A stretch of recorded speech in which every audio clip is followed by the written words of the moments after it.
You meant your boss.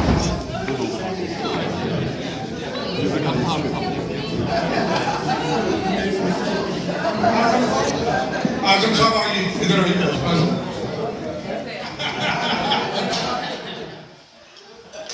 So can I welcome you all and thank you for this wonderful evening. I hope you will enjoy it. I hope you have enjoyed the food. I have left the sweets or dessert afterward because there will be a lot of sour speeches. So I hope you will eat and go home sweet to work for next 2 weeks. It is 21 days to make Ed Miliband the next Prime Minister of the United Kingdom to work for the working people of the United Kingdom and bring peace in the world.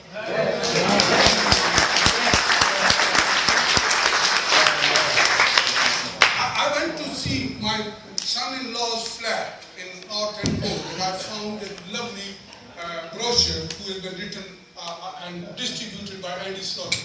And everything he said, he says what he's been doing in Hammersmith. And I thought to just spend or say a couple of words on his other work, which I have seen with many other friends. He has been doing Fleet Sir, please come, this is a chair for you. Please, we have clapped for you, so another clap for him.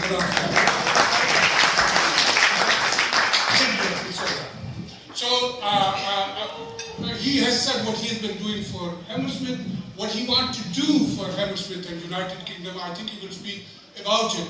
But I want to tell you that what he is doing all over the world, internationally and in other part of the world.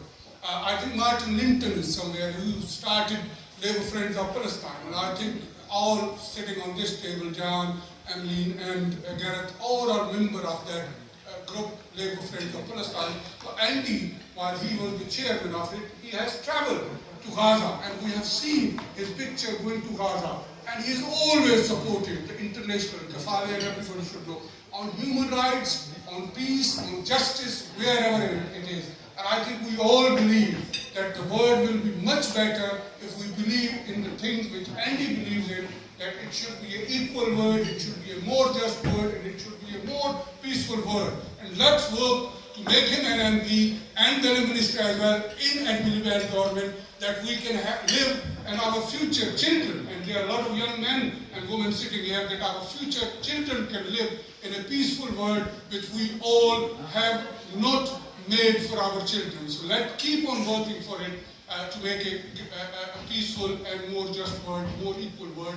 And I invite Andy Slaughter to now run the meeting and I'll say thank you very much once again.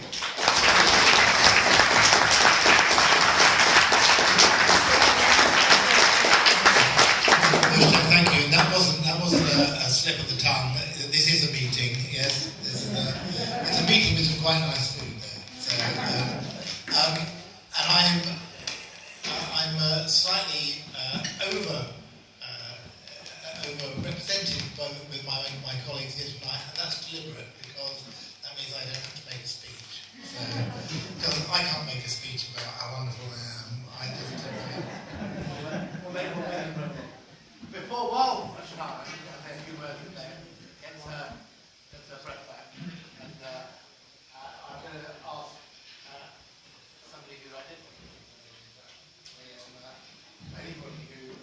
anybody who's interested in media, politics, I don't know, mayor or two, anything of that kind.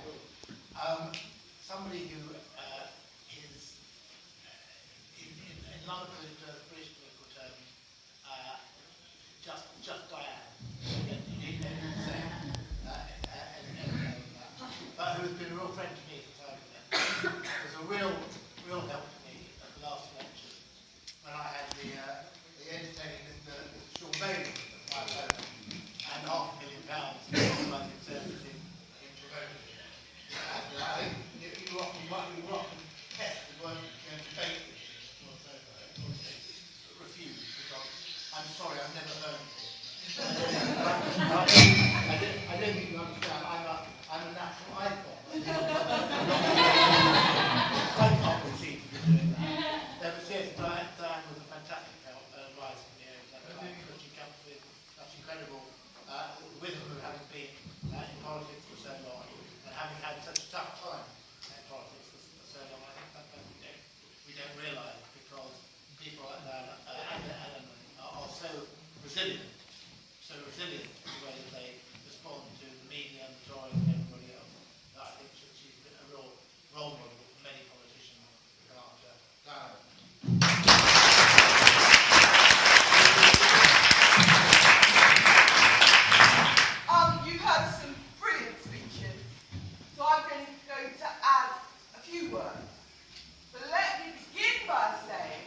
part of that generation of West Country women that helped to build the NHS, and the NHS in turn gave her a pride and a dignity.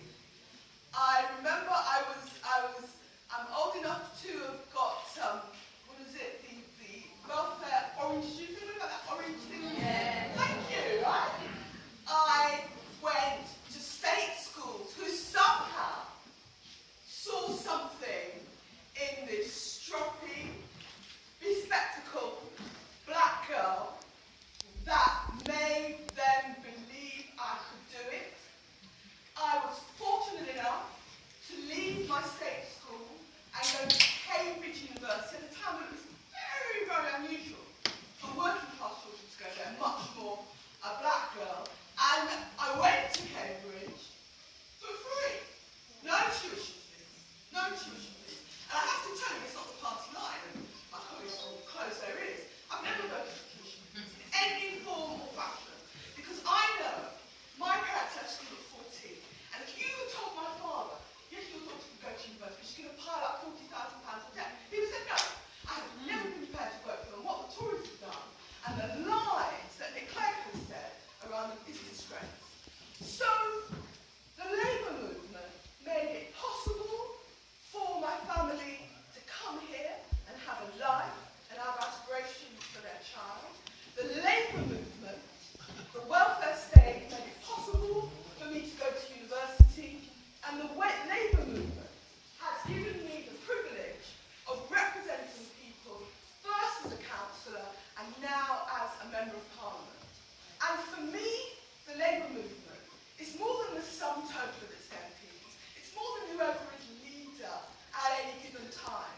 The Labour movement is a movement, and it meant for young people of my generation and young people of my background limitless hope and opportunity.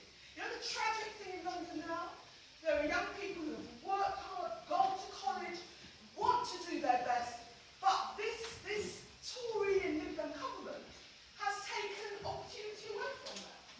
When I tell young people that I was able to buy my first flat at 28, it was a pretty ropey flat, didn't have any furniture, I slept on a mattress on the floor all winter, didn't have any money, but I was able to have a property, a proper property of mine, own, to buy it inside of 25, unless your parents give you some huge wage.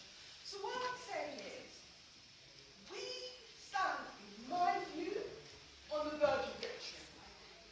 And any of you that were to wake up on the morning of May the 8th and see by some horrible chance that Tories coming narrowly, you would regret that you did knock that door, that you didn't go on that campus session, that you didn't give that donation, that you didn't do that extra hour of work that would have made the difference. We stand on the verge of victory, but we have a media which is largely against us.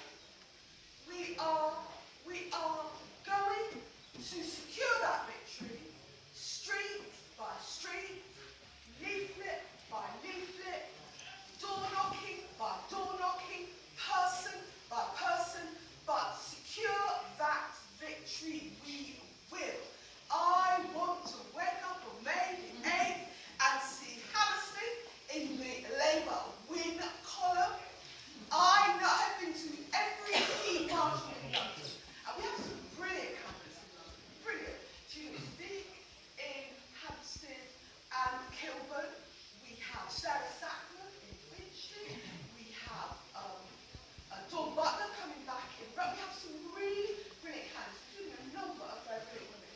And I expect to see each and every one of those people in the Labour game column. We stand. Been missing for 6 days. And on the 7th day, the Archangel Michael was sent to the throne. He found him eventually resting on a cloud, exhausted. God, where have you been? Said the Archangel Michael. What have you been doing for all this time? God pointed down through the clouds. Michael, I have created a new planet. And that new planet is called Earth.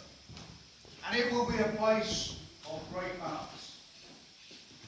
The Archangel Michael almost lost for words as he looked down through the clouds and saw planet Earth beneath him. Then a thought struck him. What do you mean, God, that this planet is going to be a place of great balance? So God got out this long map, rolled it out, and said to the Archangel Michael, Michael, here is the Antarctic. That is going to be a place that will always be cold. But here is the Middle East. That's a place that will always be hot. Here is Northern Europe, on this part of the map. That's a place that will always be rich and prosperous. Here is Southern Europe, a place that will not be quite so rich and prosperous. The Archangel Michael looked at the sheer complexity of planet Earth as it was laid out on this map, and again was almost lost for words. And then he saw a small group of pins on a small island on this great map. He said, God, what are those pins? And God replied to the Archangel Michael, he said, well, they are all where the members of the Hammersmith Labour Party live. The Hammersmith Labour Party, said the Archangel Michael, who are they? God said, well, they are amazing people. They are people who among their number have great diplomats, who have amazing artists, the fastest sportsmen and women, and above all else, they are the most beautiful and handsome people on the whole planet. The Archangel Michael was almost frothing in the mouth with the prospect of seeing the members of the Hammersmith Labour Party. And then again, a little thought struck him. But hang on a second, God. You said that planet Earth was going to be a place of great balance. And yet these people, these members of the Hammersmith Labour Party, seem to have it all. Don't worry about that, said God. Just you wait till you've seen their MP.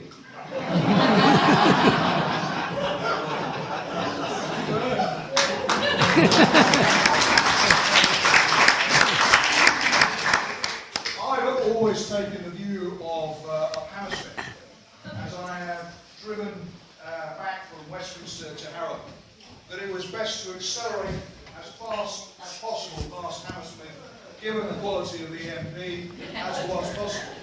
So it's very nice to come to Hammersmith tonight and find out that there are some nice, talented people living in Hammersmith after all. Andy is a great comrade and has been a real Trojan on your behalf over the last, what is it, how long have you been here? 18 years? Feels like longer.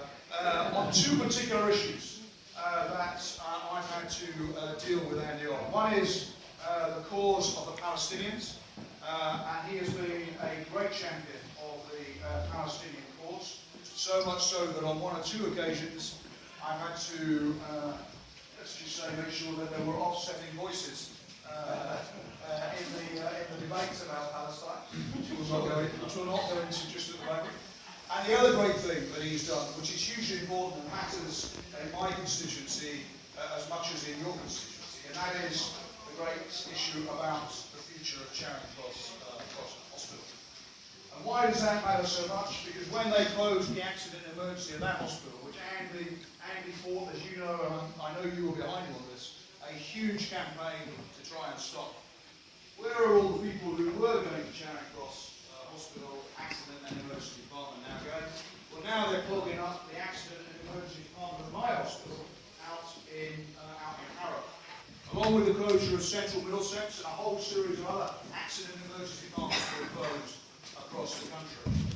It's no surprise. The waiting times in London hospital accident and emergency departments have been the worst for decades in recent times.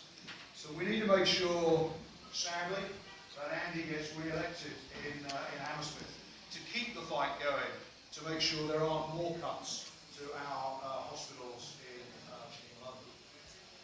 I just want to pick up something else in terms of what Emily said. It is, I think, a remarkable story. about the journey that the Labour Party has been on for the last 5 years. But here we are, almost 5 years since we suffered our worst defeat since 1983. That we are as united as we are, and that we are within just 3 weeks of the chance of Ed Miliband being Prime Minister. There was not one journalist, one political journalist, who thought that such an outcome was feasible. But in just 3 weeks' time, there is a real chance of another Labour government, with all the benefits that we know that would bring. I know that Andy's been working you hard, because there are lots of exhausted faces around this room. But perhaps over the next 3 weeks, each one of you might just want to summon up again the thought as to why you joined the Labour Party in the first place. Each one of us will have our own individual reasons for doing so. For me, it was as a result of doing some work as a 16-year-old for Crisis at Christmas and seeing the scale of homelessness in London under Margaret Thatcher's Conservative government there. And it feels a horrible experience, as I suspect you feel too, to know that once again, under the Conservatives, we have a housing crisis in our great city, with huge numbers of people evicted, huge numbers of people on the waiting list, rents going through the roof, and not enough houses being built, so many families feeling they've got to move out of London in order to have an affordable future for their families. So yes, we've got to fight for the NHS, but we need a Labour government too to make sure that housing crisis gets tackled. And the 200,000 homes that we have promised to make sure get built by the end of our term in office are being built, because they certainly won't be being built under a future Conservative government. So whatever it is that made you join the Labour Party in the first place, perhaps now is the time just to dwell on that and to sum up the effort and the anger and the outrage and the determination that made you join the Labour Party in the first place, to keep you going over the next 3 weeks to make sure that Andy gets re-elected and that Ed Miliband is the Prime Minister on May the 7th.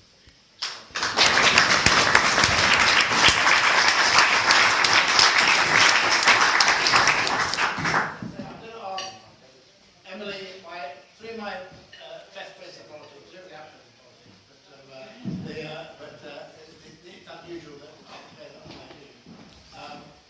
Emily, Gareth, and Diane, just to say a few words about this election, where we are in this election. And this is a deliberately are. So you're not only very speakers, but we London MPs, and we hope, and we'll be joined also by Ashnar Ali in a few moments, all the way to the Far East to see us. So that just that we can reflect a little bit tonight, but also perhaps, as I say, re-energise ourselves. What are going to be 3 more very, very tough weeks. And so we've had some fantastic news. I just want to, I'm not going to repeat all the instructions and thank you, which are so brilliantly done. But can I just say this? Can I just say thank you to Mushtaq, to Colin Fareed, and to somebody who isn't here today, Mr. Ragab, who is the proprietor of the Egyptian House, for arranging, sponsoring this event tonight, and for their unstinted support for the party over many, many years. This is just one of many, many events that they have hosted through Multi-Party Labour, but also through their own offices. And I would just ask for your hands together and say thank you very much.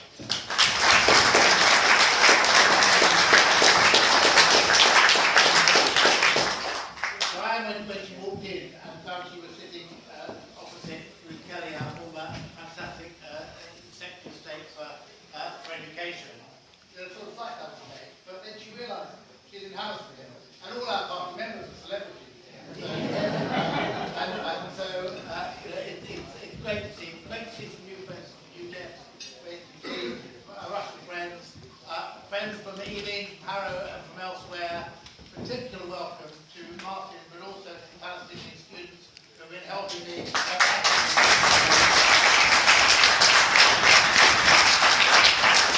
course, our councillors, our activists, my staff, without whom none of this would be possible. So I'm going to stop there and just say thank you very much. I'm not going to make a political speech. I'm just going to relax a little bit tonight. And I'm going to hand over briefly to my friend President and start who is just a legend. Anybody who reads the Daily Mail will know. There's a legend in the Labour movement. Henry Thornbury.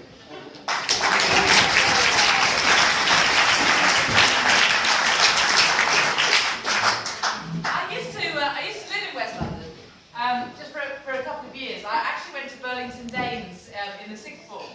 And so, you know, I come here from North London and I kind of think I know the area. And I got out at Shepherd's Bush Tube and it was raining. And I thought, oh, I know what, I'll walk to the shopping centre. I'd never been in Westfield before. I couldn't believe it. I thought, how do I get out of here? So I thought, I know what I'll do, I'll find my way out. So this is from Zara, which I bought tonight. And Brian Westfield let me out of there. So every time I wear this jacket, I shall think again of Westfield. So next time you see me in the Daily Mail, maybe I'll be wearing it. And I'll tell you, you know, you do make friends in politics. And on the night in 2010, when we'd had quite a battle in Islington, and we were waiting to find out what our result was. And we had on the television the results from other constituencies. And when I saw your results come up on the screens, I simply couldn't believe it.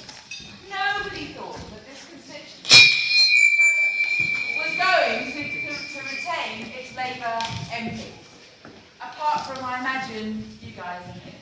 Yeah.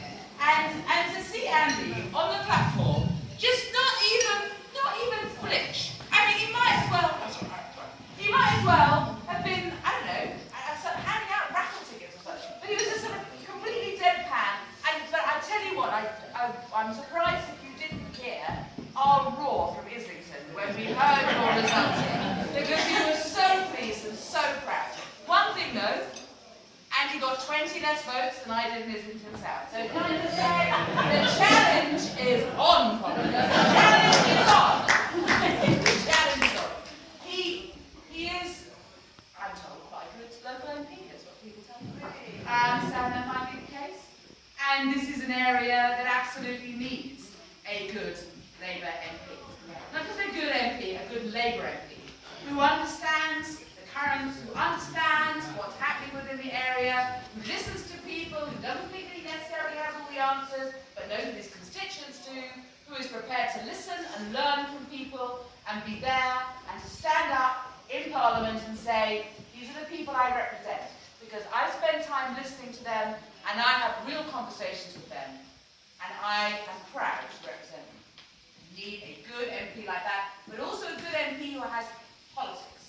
Who also knows not only do you need to listen and learn from your constituents, but also that politics can change people's lives for the better.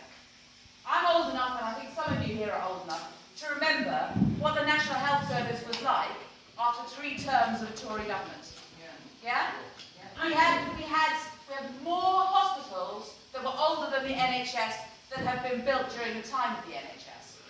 We had, there were heart surgeons who had waiting lists behind them, up on the wall, and were crossing off the names because people were dying before they even had the operation. We had people who waited for months, for years, to have operations in order to help them with painful conditions, life-threatening conditions. And in '97, Labour came in and we invested in the National Health Service. We put up national insurance, but we did the right thing. We built 100 hospitals, we built purpose-built GP surgeries, we invested and we made life better and we saved the National Health Service. We didn't do everything. There was more that could be done. And when we handed over the National Health Service to this dreadful government, they did have a job to do. And the job they had to do was to continue the investment, to make sure the health service was efficient as possible, but most important of all, was to make sure that we put social care, the care particularly of our elderly, as a priority and made sure that social care worked with health care so that we kept our elderly out of hospital, so they didn't go in crisis, and then once they're in hospital weren't able to get home again because there was no support for them in the community. We made sure that there would be proper investment so that if people wanted to die at home, they could die at home. They could bring someone up at 3 o'clock at night and and there would be someone there to help them with payment.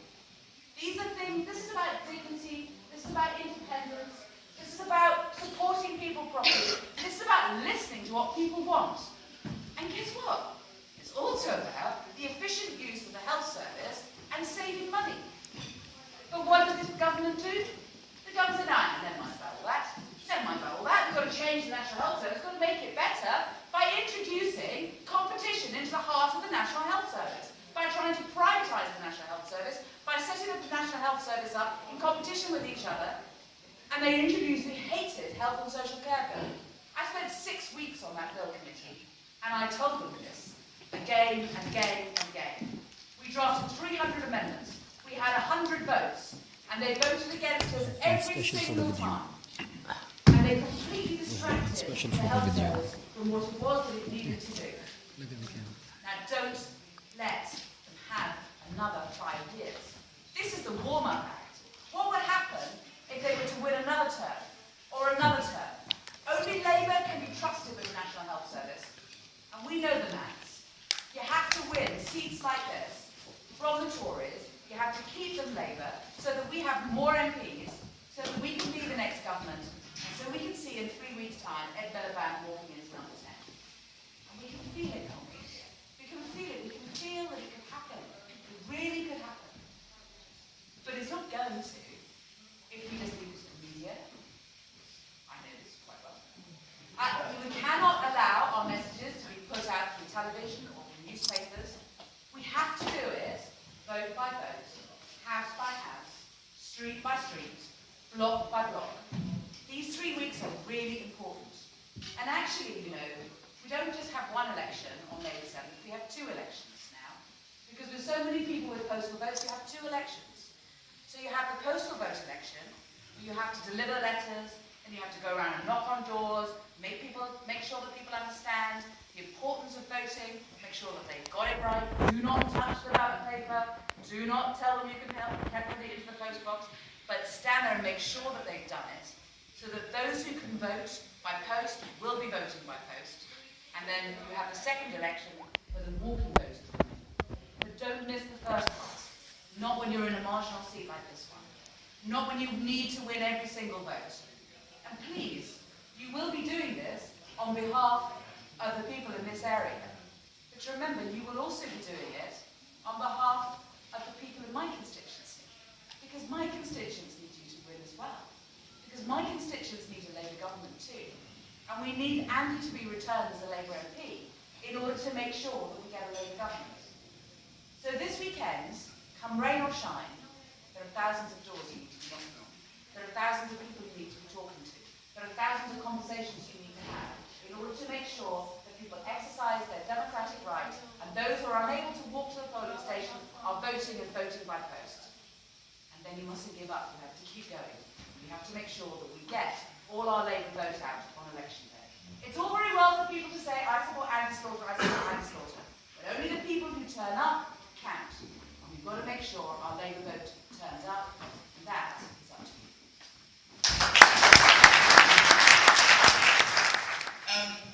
So I want to start off by saying something about, well, saying quite a lot about Andy, but I'll do it quickly. As you know, many of you will know, and some of you who are here from Tower Hamlets were involved with that battle, and all over London, people came to help me get elected in 2010. And it took us 3 years to win back Bethnal Green and Bow for the Labour Party. It was one of 4 Labour gains in the last general election from George Galloway's Respect Party. And I couldn't have done that, we couldn't have done that in East London if it wasn't for the support we got from MPs, councillors and Labour members and activists. So I just want to say thank you, in case I haven't reached you already, because actually the biggest part of what we have to always remember is to keep thanking people for the work that you have done to get us elected. And everyone's been working incredibly hard over the last, in fact, couple of years, I would have thought, and on constantly in local and these national elections. And I know it's really tough, but it's really important. And so, back to Andy. When I first got elected into Parliament, we became very instant friends because, as you all know, being your local MP, he's very charming, he's very funny. That was my experience anyway in Parliament. He's very funny, and he's very, no, I'm not talking about Gareth Thomas, although he was, you know, they were a good act, double act. And for a newcomer, and I was the only one from my background, the first from a British Bangladeshi background, and one of 3 Muslim women to have ever got elected. So as a newcomer, even though I worked in Parliament and I had quite a bit to do with that world, it's still pretty scary, and it's still pretty bewildering, trying to work out how on earth you get yourself set up and how on earth you deal with the onslaught of demands and pressures that you get from all over the place, all over the country, your constituency, lots of campaign groups, but also all over the world. And because I tick a lot of boxes, and I'm very proud of the fact that I tick a lot of boxes because it's a great opportunity too, I really struggled to figure out how to fulfill all the different pressures. That was nothing like the days when Diane, being the first woman, black woman to have got elected into Parliament, would have experienced, but it's still there.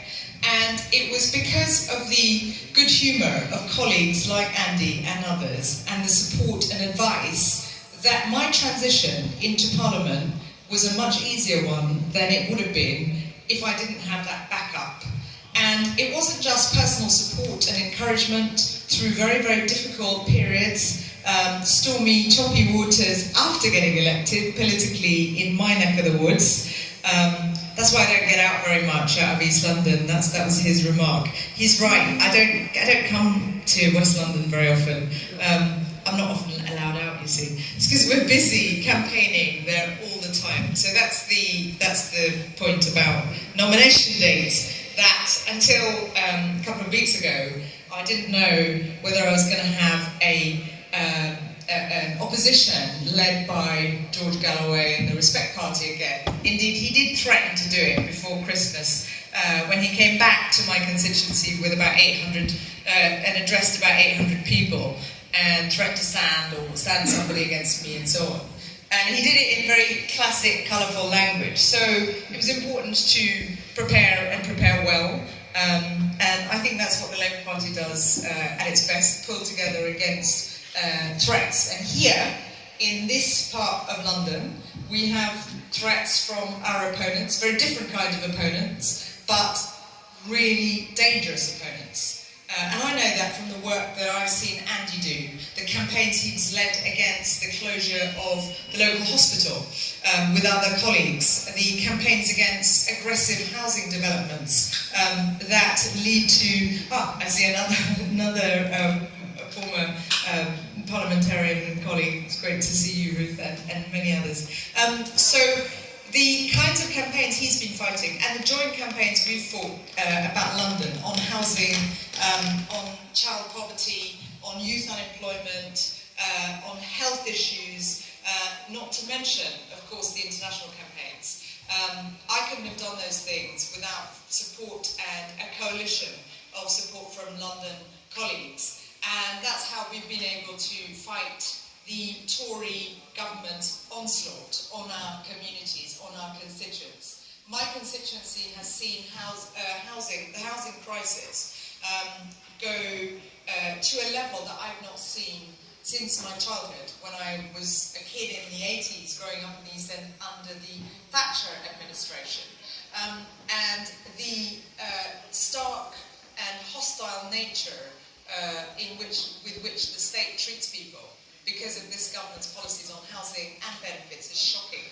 Today, I was looking at a letter from the council saying we're moving 700 people out of town hamlets because there's no housing for them and because of the benefit cap. That's 700 people, and that's just this month. So if you think about what we're having to fight, it's a very difficult fight to have on our own. So it's been a really difficult 5 years, and it would have been even tougher to fight off those cuts in health, in education, and many other areas in our constituencies without working together. And a final comment I want to make about Andy is that, as you will all know, but we cannot underestimate the point that Diane was making about Andy's passionate campaigning work for peace in the Middle East. And on a very serious note, that's really what brought us together. When I first became an MP, that's what really inspired me. His work and his work with other fellow MPs through the Labour Friends in Palestine and the Middle East, because that campaign has achieved so much over this parliamentary term. And it's that campaign and it's the work he and other colleagues, other parliamentarians have done that have led to Palestinian recognition. I know you will have celebrated that already, but I wanted to remind everybody how important that is and how potent that example is if we are to be able to tell a narrative to our communities and our constituents here in the UK, but globally, that we are the party of justice, and we are the party of justice not only here in this country, but around the world, and that we will take a stand. We will take a stand when people are being killed in conflict, whether in Gaza or elsewhere, and we will take a stand for Palestinian recognition, along with standing up for security for Israel. So Andy has done that brilliantly with other colleagues, and you cannot underestimate how much it meant to my constituents that the Labour movement was standing up for those values. Because in seats like mine, you know, we lost trust because of our stance in the Middle East, because of the Iraq war back in 2003. And people felt, and to some extent continue to feel, that we don't speak up enough. And the work Andy has done and others have done has shown that actually we are going to be even-handed, and we are going to be fair, and we are going to be just in the way we stand up for these values for different communities, not only here in this country, but around the world. That's what Andy's about. That's what makes me proud to be his colleague and friend, and proud to be a Labour member of Parliament working together. And I really hope that in the next, well, it's now only 3 weeks, or maybe you're thinking, God, 21 days, you know, of campaigning, but 20 days of campaigning. So please, let's get out and get all those people out to vote. Let's motivate them, let's tell them, keep telling them why this election is the election of a generation, why this is such a defining election, because our communities desperately need us to be in government, to stand up for them, to stand up for justice and equality, not just here in this country, but around the world. And so let's get working and let's get Andy elected in May at the general election. Thank you very much.